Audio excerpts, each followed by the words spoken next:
see. Yeah, because without the light, it's just grayish. Yeah. And now If you don't put, with more light, the color is more green. Thank you very much for finding time for this talk. You're welcome. Thanks so much for coming to Broto. Maybe we can start with how did you start with cooking? So where did it begin for you? When it became professional for you? I would say the first memories I have about being in the kitchen working was with my grandmother, with my mother, to feel that smell when you arrive home after your school, and to put your hands on the food, on the preparations. My grandma used to cook a lot, like small pastries and some desserts, and she always used to be the chef of the house. So for me, it was always a big inspiration, especially because she was from the countryside, from about 1 hour north from Lisbon, from a region called Tomars, and with a lot of animals around, olive trees, where the production of olive oil and all the vinegar, distillery, and dry nuts was the main core of the farm. So I was always somehow influenced by that living.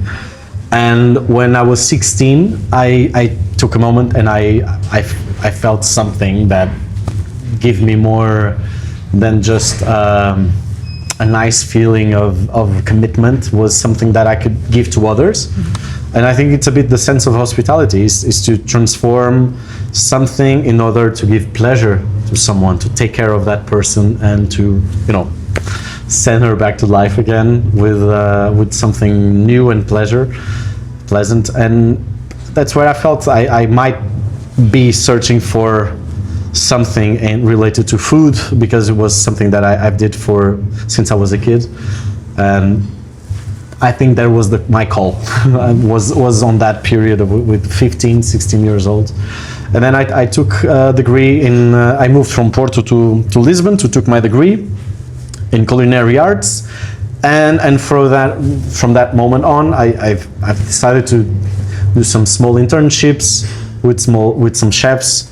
And then I went abroad for London for a nice period of time, working with international chef and Michelin star restaurants. But since that period, I've started my career. So 18 years ago this year. And any particular maybe dishes from your childhood that you are still trying to replicate? A lot of them, definitely. From small baked oven sardines with vinegar and garlic olive oil with bay leaf, and that thing, it's so seasonal and it's so short in time that when we have that type of product, we always want to cook. And I've tried to replicate that at the restaurant, but it's almost impossible, because it's the flavors, the scent, the knowledge that it requires to replicate it. It's almost impossible. But you feel you have that, the structure to adapt some dishes, and to bring some memories to life. I think that's what my grandmother would tell me if she was here, and then her memories and the smell, that heritage that gathers people around the table. That's what makes me, stand up every day and cook and put my hands on the food and manage the project and try to be as much as Portuguese I can be, without moving on the side the new flavors, the combinations in season, because it might not be 100% heritage Portuguese, but represents what we have in Portugal right now with small suppliers, etc. So I think Broto, it's somehow a nice meeting between tradition, memories, heritage from my past, and somehow the new Portuguese food trend. What is this new Portuguese trend?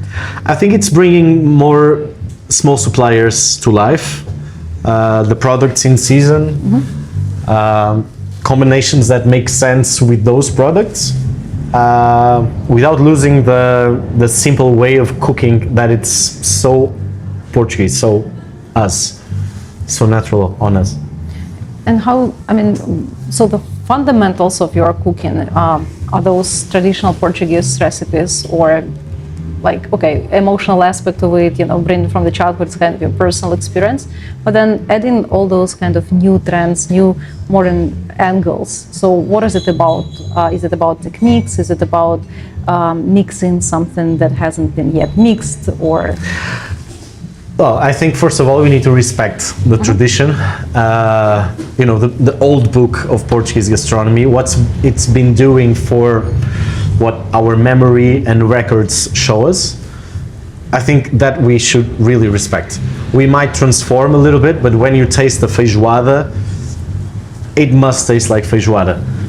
But also the shape of the product, the naturality of each ingredient must be respected.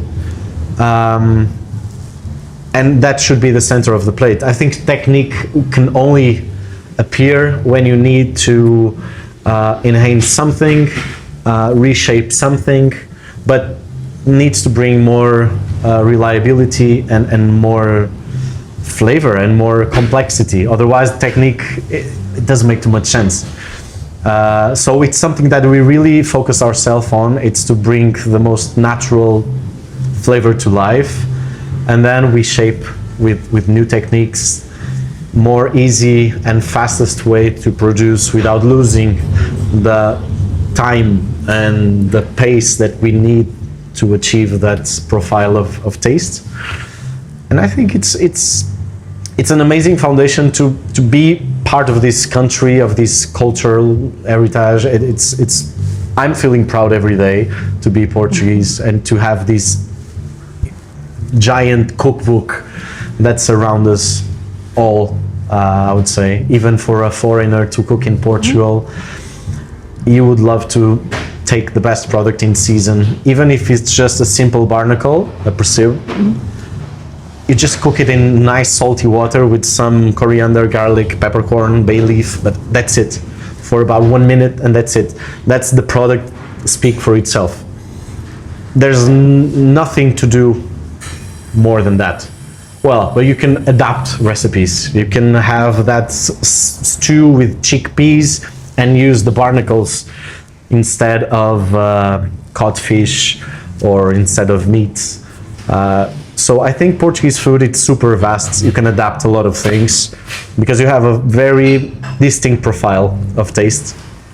So if you respect technique, if you respect tradition, cultural heritage, and seasonality of the product, I think you're free of mixing all together without losing the sense of being Portuguese, because I think you need to preserve the identity where you are. And I might open restaurants related to Italian or seafood, but there will be something more Portuguese. Almost like a French restaurant opening in São Paulo. There might be something Brazilian on that restaurant. I think there's a little bit of respect for where you are, and that's it. Portuguese food, it's so vast. You can just play around it, but be careful not to overload it with things, because we are so simple at the same time.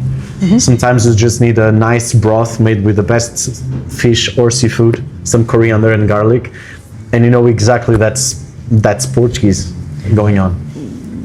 Actually, I had a question, like, at some point the dish might be too complicated. At which point do you understand, okay, this is overcomplicating a dish?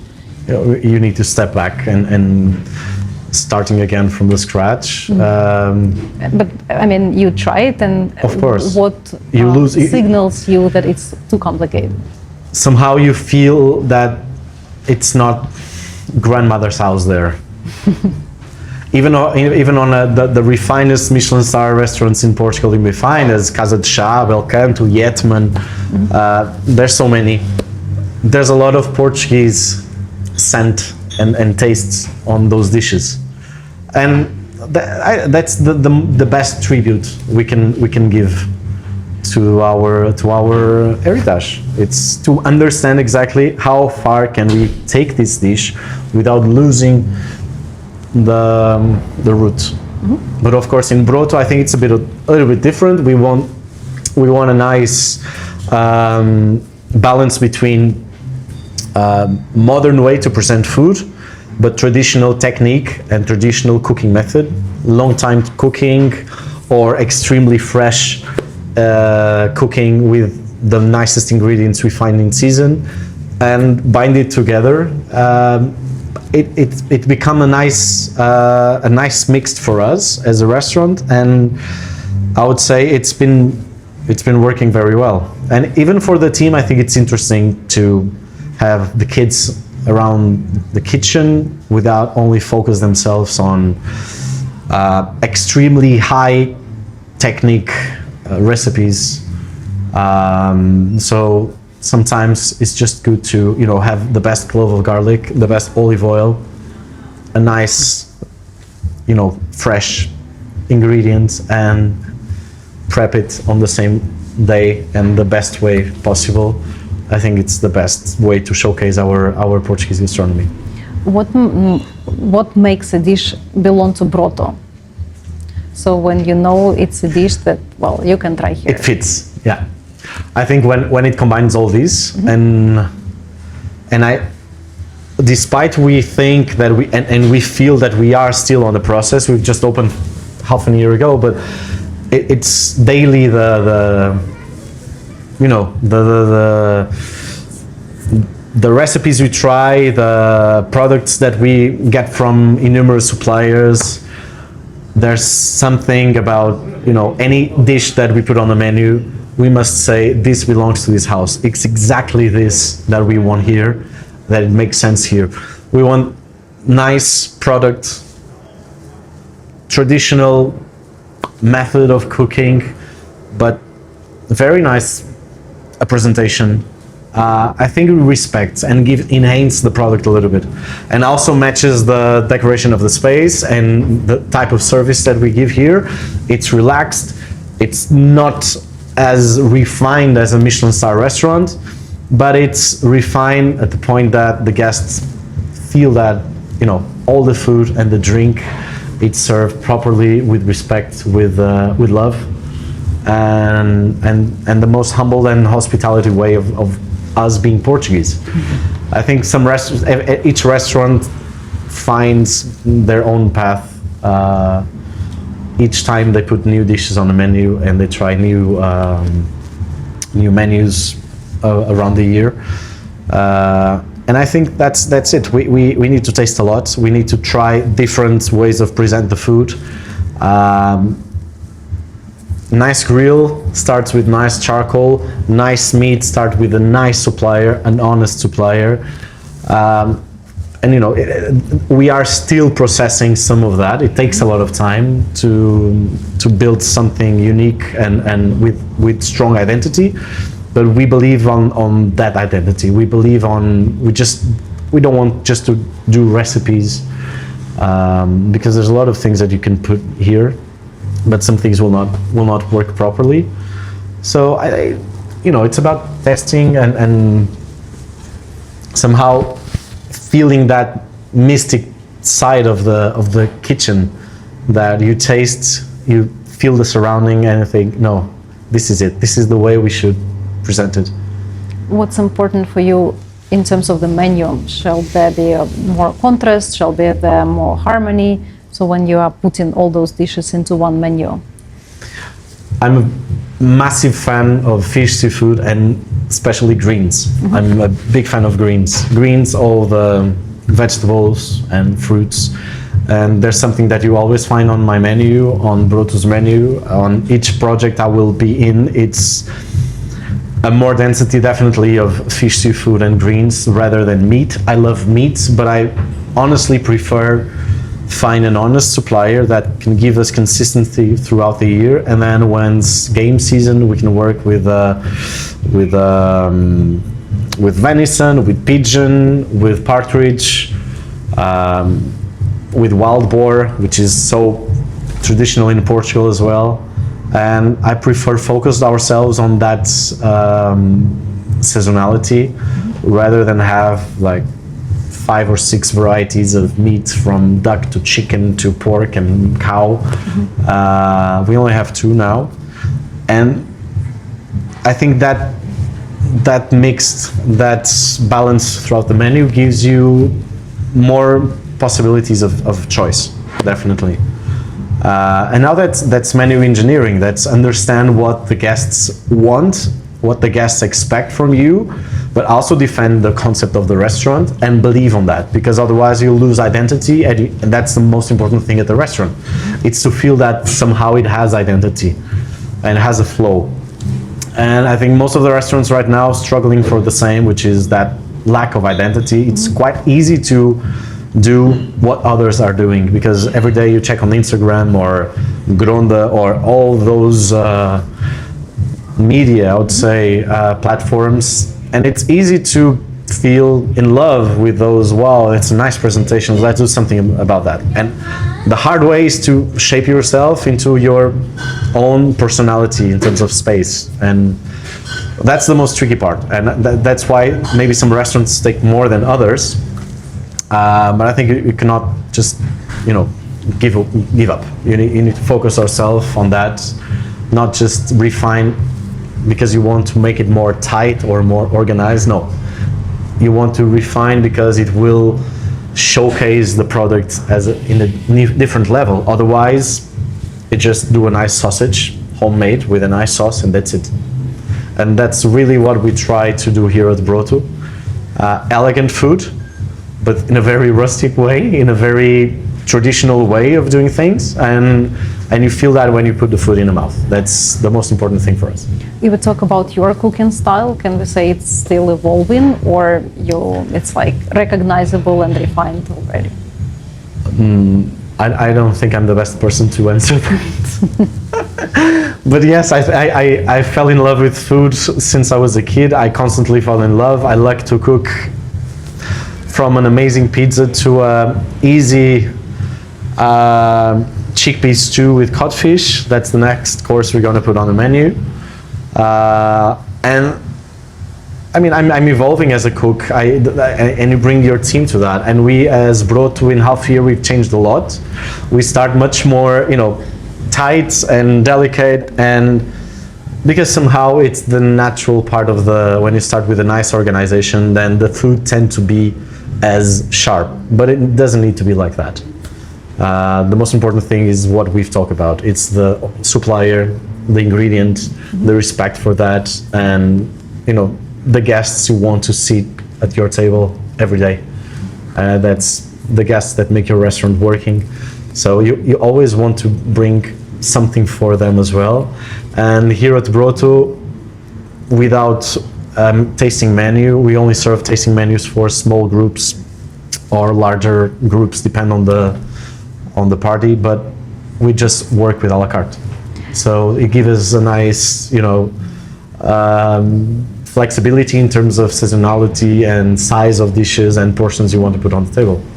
Is it a different approach to create sharing plates and single plate? Well, I think both have pros and cons, but honestly, in the world that we're living, for me, it makes much more sense to have shared plates and to gather people around the table, because it brings me back my memories, my heritage, and the world's human way of eat from our very old ancestors is to share. So I truly believe food is to be shared, at the table. We have this big table exactly for that as well. Of course, you can have it on your own, but I would not create probably the same type of experience. And at a certain point, kitchen and teams are evolving to be more flexible, to have cooks and chefs that could be more, reliable, cooking with different methods, not to have the stations as an old organization where you had the demi-chef, the chef de partie, the saucier. somehow I think it's evolving a little bit. Maybe in some classic Michelin star restaurants it still happens that way. It's totally fine, but here we in Broto we try to do things a little bit more, refresh, I would say, funny in the kitchen. You have a certain amount of dishes to prepare, and you prepare from the start to the top to the bottom, to the start to the finish of the process, and it gives you a little bit more responsibility on that, and it's less stressed for a chef to be plating those dishes, because you're not waiting for the sauce come from the other side, the garnish on the other side, and the meat or fish from the other side. So it's 1-to-1 and not 3-to-1. It's a system that works for us. It might not work for more volume restaurants, but I think each restaurant adapts according to their needs. And when you talk about food to share, it's easy when you have an amazing violet prawn that just arrived from Algarve and you want to serve like 200 grams at the table. You just need to grill it. There's nothing more to do. You don't want to peel it, you want to do a sauce. Well, in some restaurants makes sense. But here we try to, showcase the product as it is, and work with small plates, with one bite plates and larger plates. That we insert more memorable plates, such as the sorda or estofado, which is like a long-term stew made with different beans and stuff. Those are the larger plates. I believe on that philosophy here for Broto more than anything else. So. Do you think that Lisbon is developing its own kind of contemporary food identity right now? Definitely. I think it started many years ago. With all the buzz of the Michelin star, it helps a lot as well, because it helps and it forces the restaurant to shape their own identity and to be firm about their own identity, saying we are like this and we're going to be like this. Let's try to sell like this. And it somehow it gives more responsibility, because you have more restaurants showcase. You have not only Michelin star, but you have all these from 50 to 100 euros per person restaurants, and it's been growing a lot. There's a lot of restaurants that open in a couple of years, especially after COVID. I think there will not be space for anyone, for each of them. I think only the best will survive. It's a lot of offer, but I think it's part of a growth that we see in Portugal, and especially in Lisbon and Porto on the last couple of years. And it's always a good sign, no? I mean, at least for me as Portuguese, I really feel proud of, there's a lot of colleagues, new colleagues, old colleagues that are opening different restaurants with different concepts, but most of them, they're related to Portuguese, food, taste, and that's really important. And do you think the modern diners are less patient right now, or like more demanding, or vice versa? I don't know, like open for experiments and ready to try something new? The guests? My personal opinion, I think they're always going to be a part of, some percentage of guests that still visiting the fine dining restaurants. Definitely, I think so. I've seen that for years, and I think it will continue to be like that. If we have enough tourism right now to fulfill all the restaurant concepts, I don't think so. I think we're still figuring out what's going on and how to dance in the rain with all these restaurants, with all these concepts. We need to adapt a lot of things. We need to create different concepts inside of each restaurant. We need to reshape ourselves a lot of time, because even the guests, I think they don't know what they want. I think one day they want one thing, the other day they want a different thing. So, but one thing I know, they want more human experience, and you might find that on low budget restaurant and fine dining restaurants, and even the ones in between. I think if you don't lose the sense of being humble, human, and treat others as you wanted to be treated in anyone's place, I think it's the best way to start. And well, and sticking to your concept and believe on that. That's really important. Sounds good. Thank you very much. It was a pleasure.